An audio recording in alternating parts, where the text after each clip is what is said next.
Hi there. Okay, today's lesson is called Simple Machines. Our objectives: we want to learn what a simple machine is, to learn what a lever does, and to be able to identify the different types of lever. Okay, so that word as well, I need to mention lever can also be pronounced lever. Okay, you can say it either way, it doesn't matter, and I might change throughout this lesson. Okay, so the first the first thing we need to talk about are types of simple machines. Now, what simple machines do is they allow you to put a small amount of force into a job and you get a large amount of force out of a job. Okay, so the first example is an inclined plane. Now, let's imagine that we have a box down here at the bottom. Okay, and let's imagine that we have to lift that box up, really high to the top of a building or something like that. And it weighs something like, say, 200 kilograms. Okay. Alright, so now how are we going to get up there? Well, there's a couple things that you could do. I suppose you could drop a rope down to the bottom and you could climb up. You put a ladder there, okay, and you could hoist that 200 kilogram box on top of your head and you could climb up the ladder and get that to the top of the tall building. Both pretty unlikely. Okay, most of us can't even lift 200 kilograms, let alone carry it up a ladder. Okay, so what could you do? Well, you could put, say, a plank down, wood, or you could get a small amount of dirt, okay, and you could literally pull or push it up. And it would be much easier to do that than it would be to carry it up. And you might be thinking to yourself, well, that's really stupid, like when would you ever use this? Well, it was actually used most likely to help build the pyramids, but even something as simple like if you put a plank down off the back of your ute so you can roll a wheelbarrow up it, you're using an inclined plane. Okay, it's easier than actually lifting the wheelbarrow into the back of the ute. Okay. Right, the next type of machine is called the simple lever, or sorry, just called the lever. It is a simple machine. Okay, what a lever does is it allows you to apply a force on one end or put a bit of effort into one end, and you get a large force or large effort out on the other end. Okay, so if you could imagine trying to pull that nail out with your fingers, you'd unlikely be able to do that. So you can use a lever to do that. A wedge is another example of a simple machine. So an axe is the classic example of a wedge. What you have on one end, right, is a pointy, thin end, and on the other end you have a thick bit. Now, if you could imagine trying to chop a log with a knife, okay, you'd be unlikely to do it. So if a knife is thin all the way through, but if you have a thin end on one side and a thick end on the other side, that thick end, what it does is it multiplies the force. It increases the force. It's easier to split the log. A screw allows you to twist things much easier, okay, to turn things with much greater force. So if you could imagine that was a nail and you tried to turn that into a piece of wood, it'd be pretty impossible. But if you put the screw around the outside there, now you can actually turn it in using a screwdriver. Okay, a pulley, right? If you have a load on one end and you need to lift it up, okay, and again it's a very, very heavy load, what you can do is you can set up a system of pulleys, okay, which are just basically wheels that you loop a rope through. Now you can pull on the other end of the rope with a small amount of force, and that gives you a great amount of force up. A wheel and axle, so it's the basis of our bikes and cars and things like that. If you could imagine a car without wheels, if you had to push it, it'd be very, very difficult. Put a wheel on it, and now you can put a small amount of effort in, and you can get a large amount of effort out. Okay, much, much easier to push a car along, or a wagon, or a bicycle, or anything really with wheels, because it has those wheels. Okay, so now a lever. What is a lever? Now this is a classic lever. So what you have is you have a bar or a piece of wood or a plank or whatever. Okay, it doesn't really matter. You have that, and on top of that is something that bar or piece of wood or whatever can rock up and down on. Okay, so what we do is we put in one end, we put an applied force.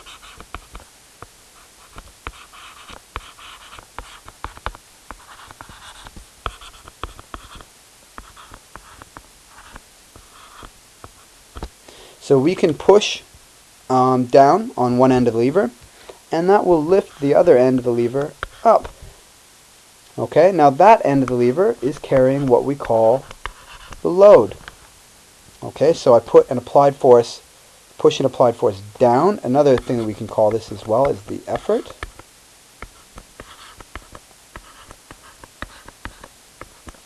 Okay, So I can push down with a small amount of force, and that lifts my load up, okay, with a large amount of force. Now the key is this thing in the middle. What it rocks on is called the fulcrum.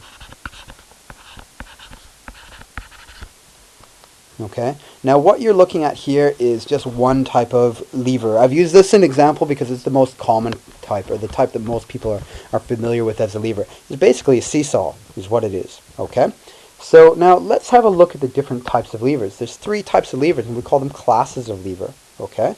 So now the first type of lever is what sets it apart from the other is that the fulcrum is between the force and the load. And this is how you tell what type of lever it is. You have to look at what is in the middle. And in this case, the fulcrum is in the middle. So if we look here, right, a pair of scissors. So here's our bar. And in the middle, we have a fulcrum. I can apply a force down, like that, a small amount of force, and I get a large amount of force up. Okay, so once again, fulcrum is in the middle, first class lever. Here we have an example of a tin with a lid on it. Now, you've probably all tried to do this. If you try to get your fingernails under that lid, it's really, really difficult to lift up, right? So that is, the load is pushing down, right? But we want it to go up, okay? And it's hard to get it moving up. So what we do is we put a little teaspoon in there, and we create a lever. So we can push down now with a small amount of effort.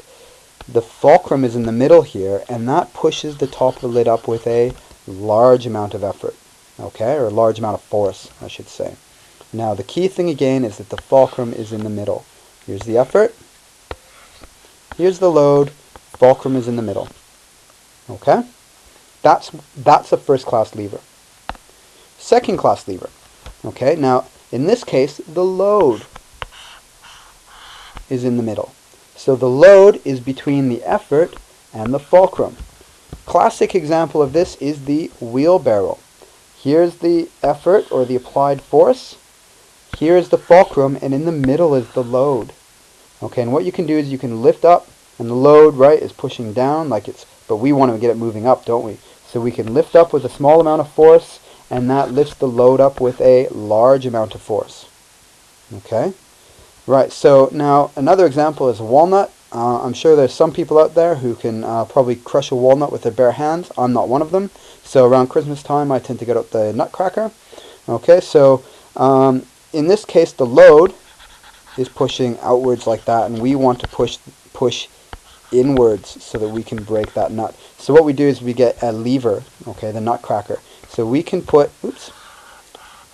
we can push a small amount of effort in one side, and that gives us a large amount of effort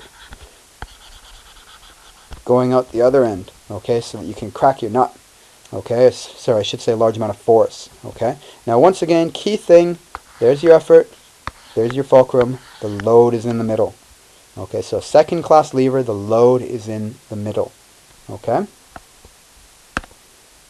Now, those 2 types of lever are called force multiplying levers. They give what's called a mechanical advantage because they allow you to lift a large load with a small amount of effort. Okay, so they're called force multiplying. They increase the amount of force. Small amount of force goes in, a large amount of force comes out. Okay? Now, the third class lever. This is the last type of lever. What they allow you to do is they allow you to move a load a greater distance with a small effort. Okay, or another way of looking at it is they actually increase the speed at which you're moving an object. So they're called speed multipliers. Now, in these ones, it's the effort that's in the middle. Okay, so the effort is between the fulcrum and the load. Okay, so let's have a look at this. So a baseball bat or cricket bat is a perfect example. Here you have the fulcrum, and here you have the effort. The effort's in the middle. And there's our load. So you can move the effort, right, this bit here, a short distance, and it moves the load a large distance.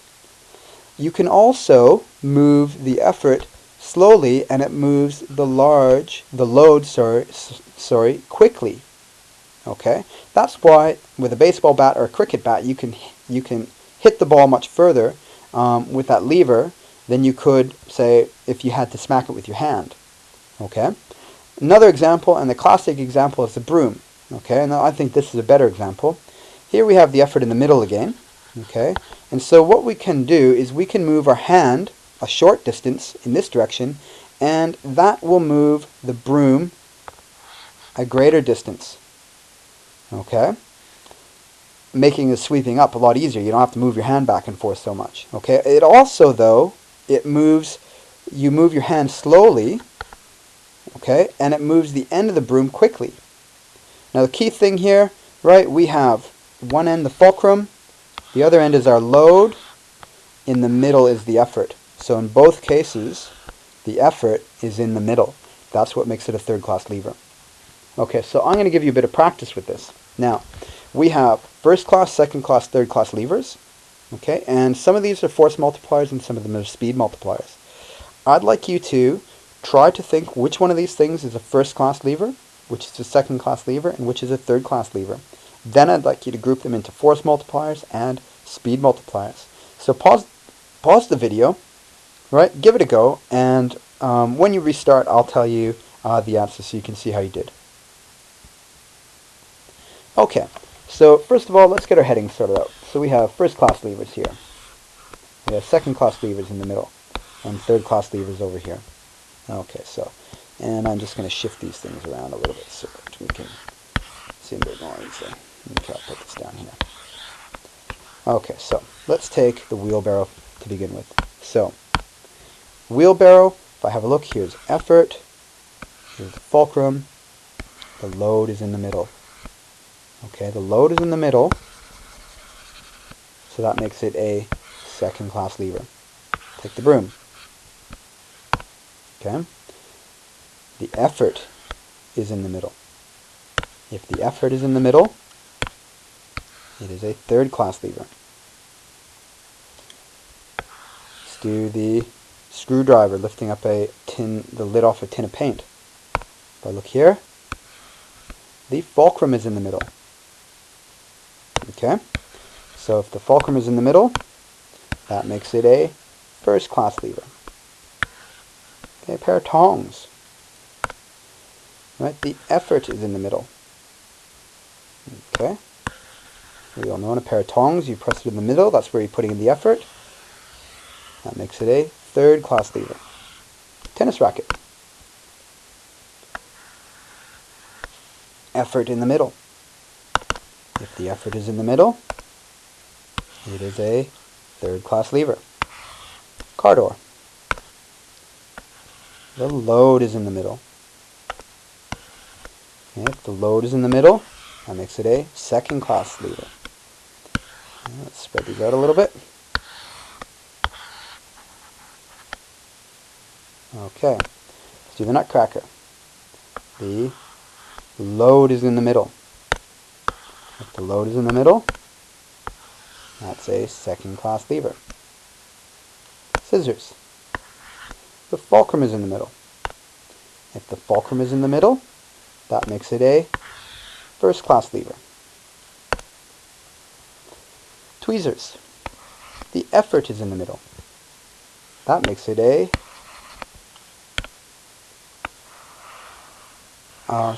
effort in the middle, that makes it a third class lever. Okay, fishing rod. The effort is in the middle.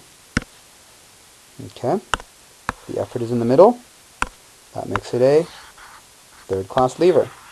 Lots of third class levers there. Okay, last one. Crowbar. Fulcrum is in the middle.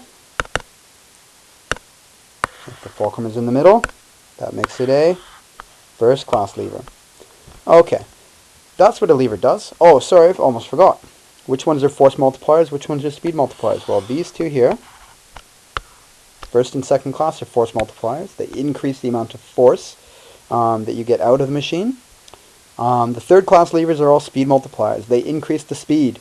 Okay, and they also increase the distance that the load moves as well. Okay, so that's what a simple machine is. A simple machine is a machine that increases the amount of force that you have to put into a situation.